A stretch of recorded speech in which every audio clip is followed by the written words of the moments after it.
Bonjour bien-aimés, chers amis. Aujourd'hui nous allons parler d'un sujet qui est d'actualité et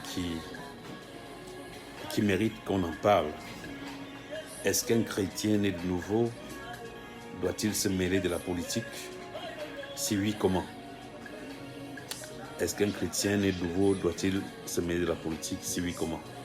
Ce sujet est très important pour nous, enfants de Dieu, pour que nous puissions mieux le maîtriser pour savoir comment se positionner en ce moment où notre pays est en train de traverser par des moments très importants de son histoire, à savoir l'élection du président de la République. C'est vrai que cette question divise pas mal de chrétiens. Il y en a qui pensent qu'il faut séparer. Quand on est chrétien, on doit se séparer de tout ce qui concerne le monde et ne s'intéresser que de ce qui concerne l'Église et sa foi.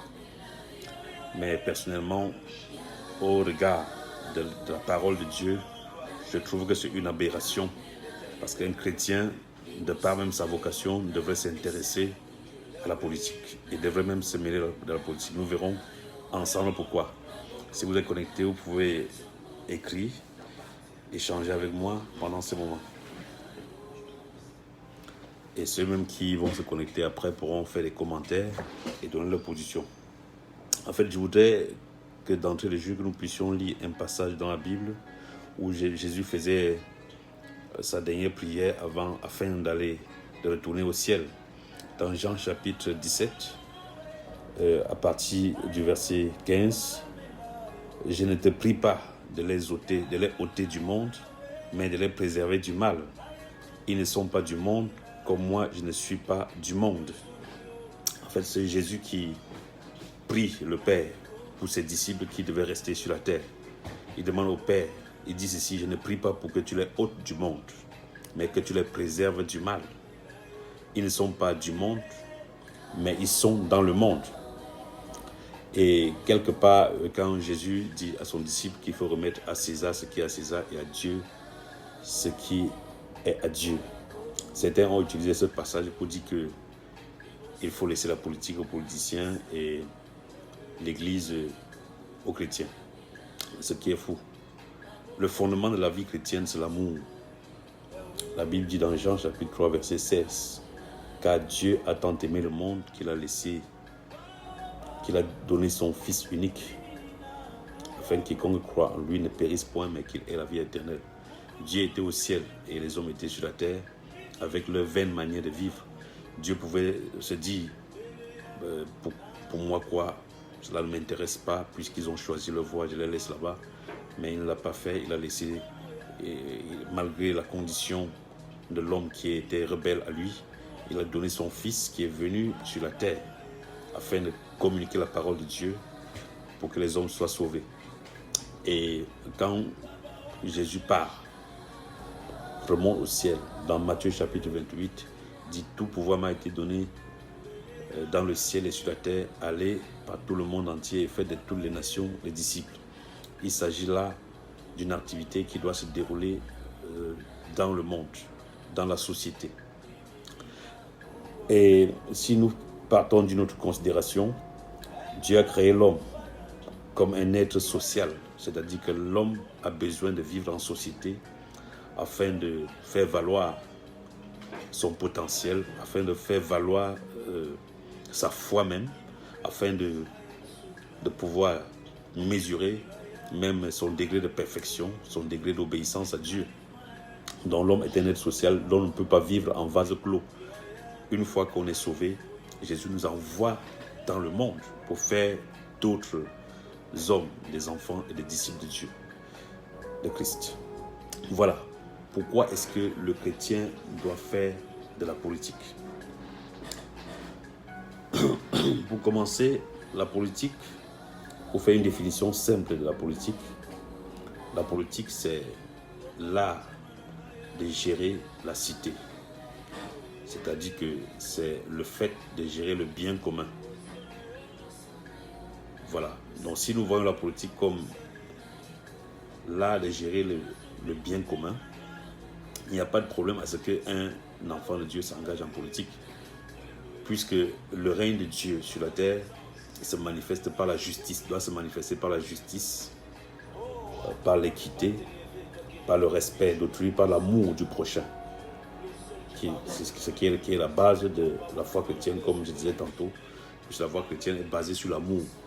L'amour du prochain et l'amour de Dieu. L'amour de Dieu et l'amour du prochain. Donc, si nous voulons manifester cet amour du prochain, nous devons développer le fardeau de voir notre prochain bien traité, notre prochain dans la dignité, être bien soigné, être bien logé, être bien nourri, être bien instruit. Voilà.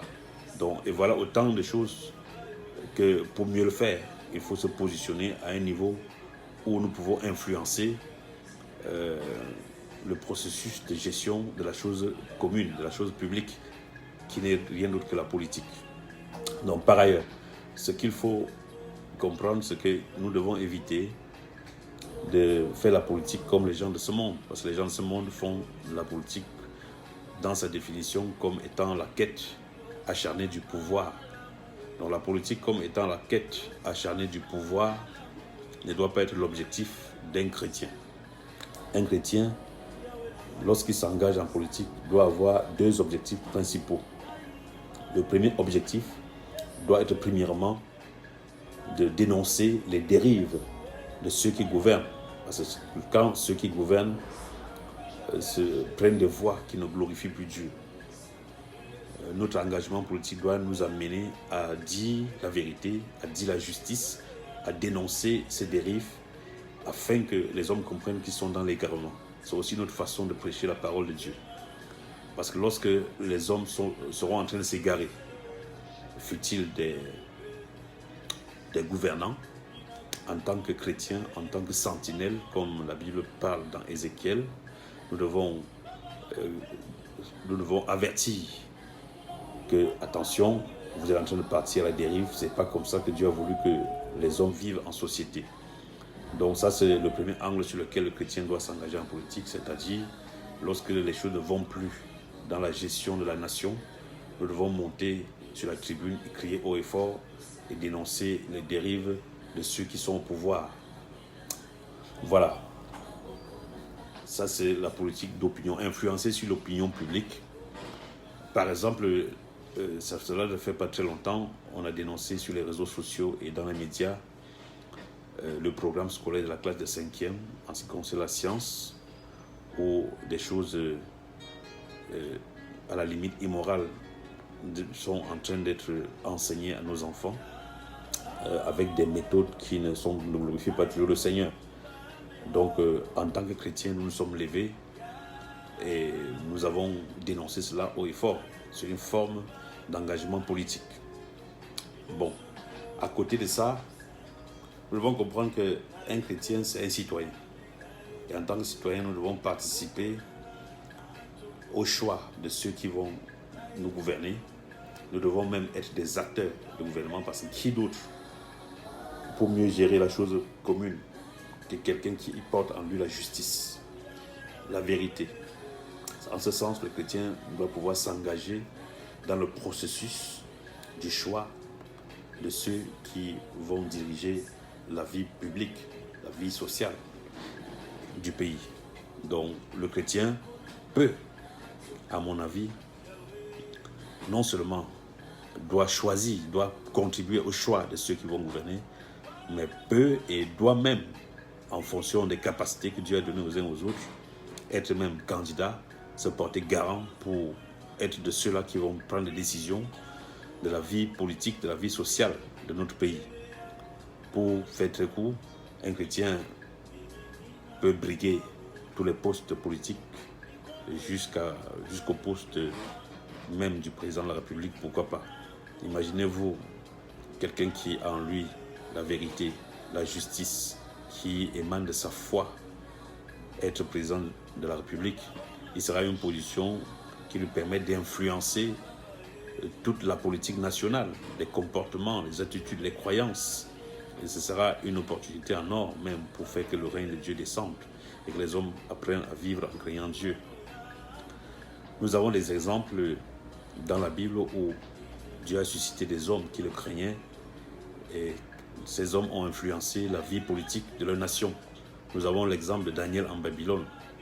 Les vertus de Dieu qui étaient en Daniel ont influencé le royaume de Babylone jusqu'à son roi qui a décrété, après avoir vu ce que Dieu pouvait faire par Daniel et ses compagnons, il a décrété que le Dieu d'Israël devait être le seul Dieu que le peuple devait adorer. L'autre exemple, c'est Joseph en Égypte.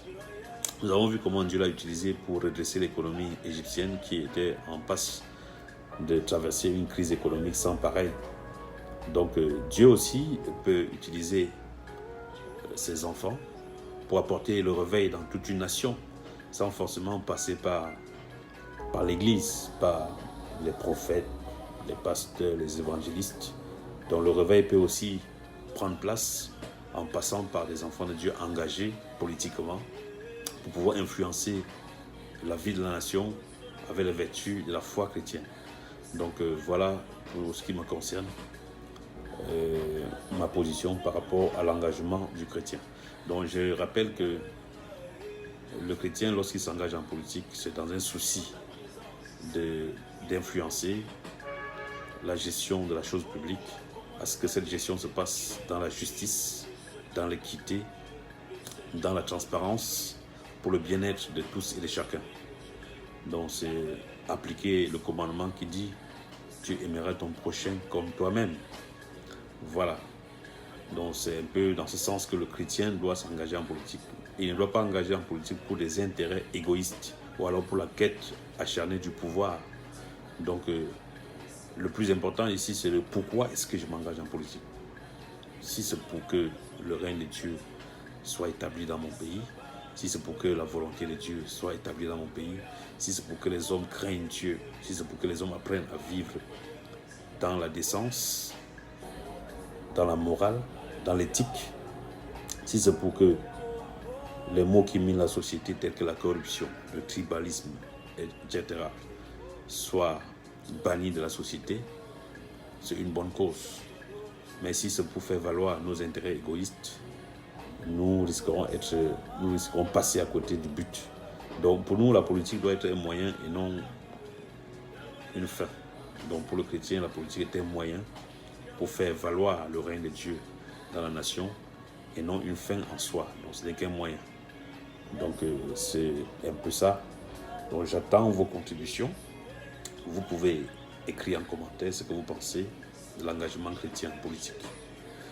N'oublions pas que si nous, chrétiens, Ok, je m'excuse, nous avons été interrompus par un appel. Je disais donc que si, en tant que chrétiens, nous démissionnons de notre engagement social et politique, nous allons limiter notre champ d'action en ce qui concerne l'évangélisation. Et si nous démissionnons, ça veut dire que c'est d'autres qui vont occuper ces places et vont nous imposer leur façon de voir la vie. Par exemple, les députés, c'est eux qui votent les lois. Si ceux qui sont au Parlement sont tous des gens qui n'ont pas la crainte de Dieu, ne soyons pas surpris qu'on vote des lois qui vont à l'encontre même de notre foi et qui nous empêchent même d'exercer notre foi librement. Voilà autant de raisons qui doivent nous pousser à nous engager, à ne plus rester assis. Nous engager, ne serait-ce que pour nous lever et voter ceux dont le programme politique correspond le mieux à nos valeurs chrétiennes. Donc merci, j'attends vos commentaires.